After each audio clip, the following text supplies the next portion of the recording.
1953년 6월 휴전협정의 체결이 임박하게 되자 중공군은 마지막 대공세를 실시해 금성 돌출부를 점령하고 이를 대내외적으로 홍보해 자신들이 전쟁에서 승리하였음을 과시하려 했습니다. 이에 따라 그들은 대규모 병력을 투입해 한국군 5사단과 8사단이 방어하고 있던 지역을 공격했으며 결국 52제곱킬로미터에 달하는 영토를 획득하게 되었습니다. 이렇게 중공군의 6월 공세가 잠잠해져 가던 6월 18일 휴전을 반대하던 이승만 정부가 전격적으로 25,000명에 달하는 방공포로를 일시에 석방하는 사건이 발생하게 됩니다. 이 사건은 한국 정부가 단독으로 벌인 일이었기 때문에 정전협정을 준비하고 있던 공산군과 미군은 큰 충격을 받을 수밖에 없었습니다. 이러한 소식을 전해들은 중국인민지원군 총사령관 펑더와이는 마오쩌둥에게 다음과 같이 건의했습니다.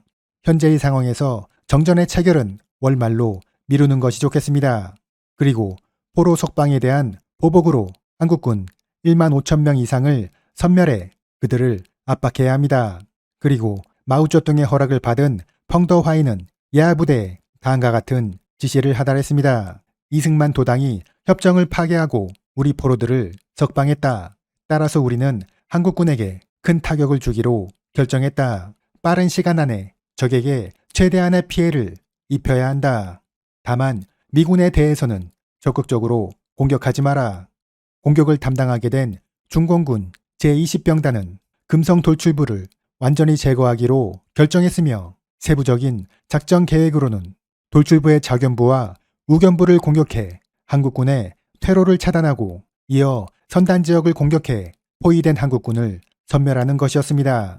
당시 우리 군의 배치 상황을 살펴보면 왼쪽부터 미 9군단 소속 한국군 9사단, 수도사단, 그리고 국군 2군단 소속 6사단, 8사단, 3사단, 5사단이 위치하고 있었습니다. 그럼 먼저 수도사단의 상황에 대해 알아보겠습니다.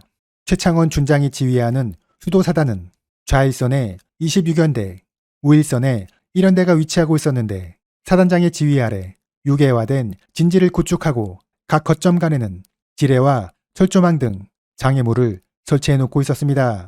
1953년 7월 13일 중공군 제68군은 군단 내의 모든 병력을 동원해 수도사단 제1연대를 공격하기 시작했습니다.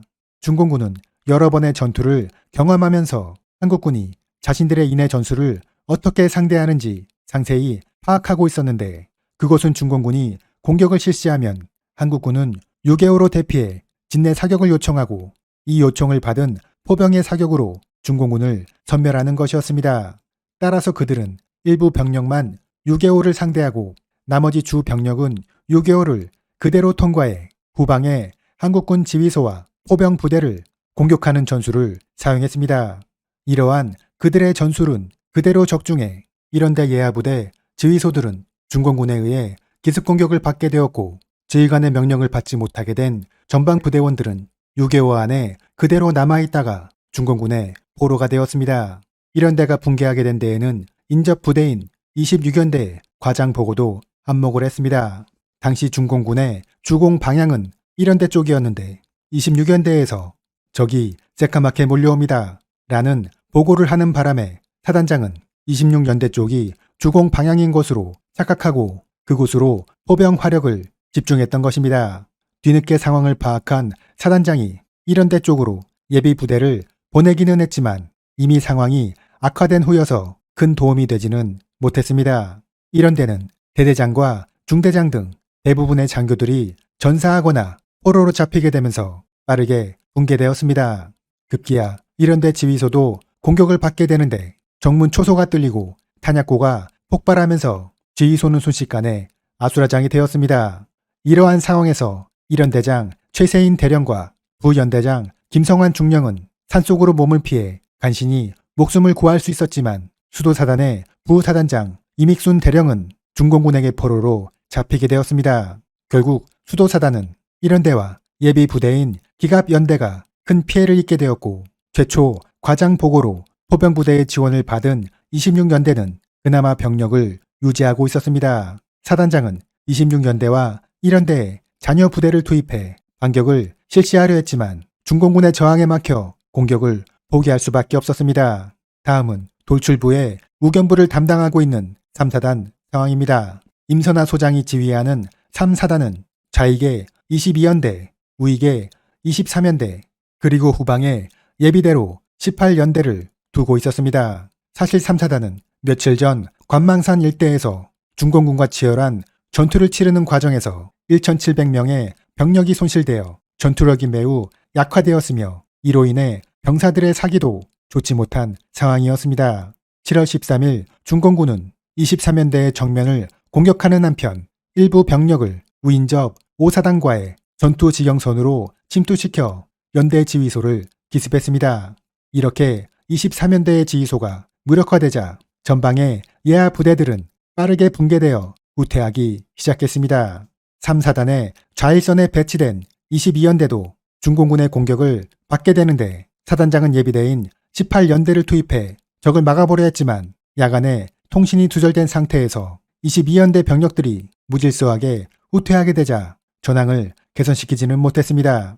이러한 상황에서 더 이상 주 저항선을 유지할 수 없다고 판단한 3사단장은 예하부대의 철수 명령을 내리게 되는데 이때 일부 장교들은 적에게 포로로 잡히는 것이 두려워 계급장을 제거한 상태로 철수하기도 했습니다.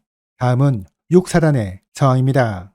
6사단장 백인엽 소장은 왼쪽부터 9연대, 7연대, 19연대, 2연대를 두어 사단 예비대와 타 사단에서 배속된 연대까지 모두 전방에 배치시켰습니다. 제일 먼저 전투가 시작된 곳은 교암산을 방어하고 있는 2연대였는데 전초 부대인 6중대의 1개 분대는 그동안의 전투로 피곤한 나머지 모두 잠이 들었다가 침투한 중공군에 의해 전원 사살되었습니다.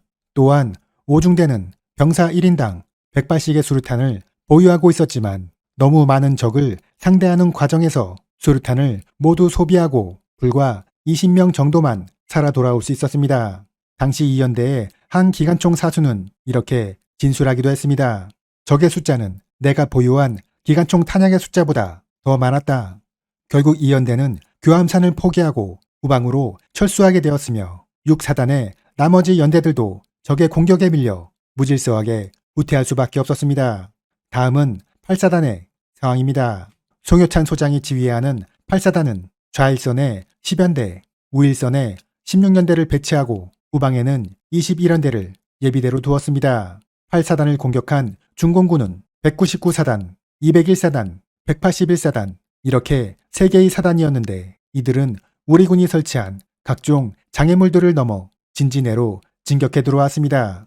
특히 그들은 중대 단위의 전초 진지보다는 후방의 지휘소들을 집중적으로 공격해 8사단은 제대로 된 지휘를 하지 못하고 무질서하게 후퇴할 수밖에 없었습니다. 상황이 이렇게 되자 유일하게 남쪽으로 연결되는 17번 국도에는 6사단, 8사단, 그리고 3사단의 병력이 몰리게 되면서 심한 정체를 이루게 되었습니다. 만약 이러한 때에 중공군이 17번 국도를 공격했다면 과거 현리 전투와 같은 비극이 다시 발생할 수도 있었는데 다행히 그들이 금성천에서 공격을 멈추게 되면서 우리 군은 무사히 철수를 진행할 수 있었습니다. 미팔군 사령관 테일러 장군은 원래 금성천 남한에서 새롭게 방어선을 구축하고 중공군의 공격을 막아내려 했는데 한국군 부대들이 무분별한 후퇴를 계속하면서 금성 돌출부는 이제 반대의 모양이 되어 오히려 남쪽으로 깊이 파인 형상이 되었습니다. 따라서 그는 일본에 주둔하고 있는 제187 공수연대를 한국으로 들어오도록 했고 예비 부대인 11사단을 한국군 2군단에 배속시켰습니다. 7월 15일 이 군단장 정일권 중장은 더 이상의 피해를 막기 위해 11사단, 8사단, 5사단의 잔존 병력을 최대한 수습하여 와이오밍 선이라 불리는 새로운 저지선을 구축해 간신히 중공군의 추가 공격을 막아낼 수 있었습니다. 이날 테일러 장군은 정일권 중장에게 내일 날이 밝는 대로 총 반격을 실시해 금성천선을 회복하라 라는 명령을 내리게 됩니다. 사실 테일러 장군 입장에서 이제 휴전 협정의 개시가 얼마 남지 않았는데 잠시라도 반격을 망설이게 된다면 전선은 현재의 상태에서 고착될 것이 명확해 보였습니다. 따라서 금성천선을 회복해 전선을 직선 모양으로 만드는 것이 매우 시급했습니다. 정일권 장군의 명령을 받은 11사단과 8사단, 5사단은 중공군과 밀고 밀리는 치열한 전투를 벌인 끝에 결국 반격작전 3일 만에 금성천 이남 지역을 탈환할 수 있었습니다. 이러한 기세를 몰아 각 사단의 사단장들은 북쪽으로 더 진출해 적을 섬멸해야 한다고 주장했지만 미8군 사령부에서는 휴전이 얼마 남지 않은 상황에서 더 이상의 병력 손실은 막아야 한다 라고 말하며 작전을 중지시켰습니다. 이렇게 해서 형성된 최종 전선은 7월 27일 휴전협정이 체결되면서 그대로 휴전선이 되었습니다.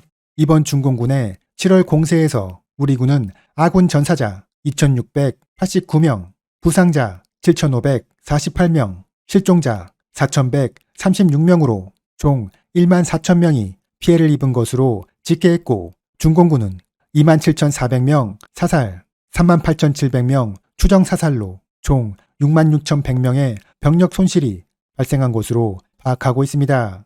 이에 대해 중국은 금성 전투에서 자신들의 피해가 2만 명 정도라고 주장하고 있습니다. 또한 우리 군은 한국군 실종자 4,136명 중 상당수가 중공군에게 포로로 잡힌 것으로 파악하고 있는데 중국은 한국군 포로가 2,766명에 불과하다고 주장했습니다. 결과적으로 상당수의 한국군 포로들이 포로 집계에서 제외되어 북한에 억류된 것으로 예측되고 있습니다. 6.25 전쟁 마지막 대전투인 금성 전투에서 우리 군은 적의 주공 방향을 정확히 예측하지 못해 예비대를 효과적으로 운영하지 못했으며 지휘관에게 허위 보고나 과장 보고, 지연 보고를 하여 효과적인 작전 지휘를 방해했다는 지적을 받고 있습니다. 다만 보급로가 한정된 지역에서 대규모 병력을 상대해야 했다는 점과 분산된 병력을 빠르게 수습하고 즉시 역습을 가해 주요 고지를 회복했다는 점은 높이 평가할 부분이라고 할 수 있겠습니다. 금성 전투, 이 전투는 우리 측 병력 18만 명, 공산군 측 병력 24만 명 등 총 42만 명이 투입된 대전투였습니다. 하지만 이 전투는 우리가 승리하지 못했다는 이유로 그동안 대중들에게 잘 알려지지 않은 것이 사실입니다. 이제라도 금성 전투에서 우리 선조들이 얼마나 많은 승리와 패배를 경험했으며 어떻게 이 땅을 지켜낼 수 있었는지 우리 후손들이 자세히 알아야 할 필요성이 있겠습니다. 이상으로 마치겠습니다.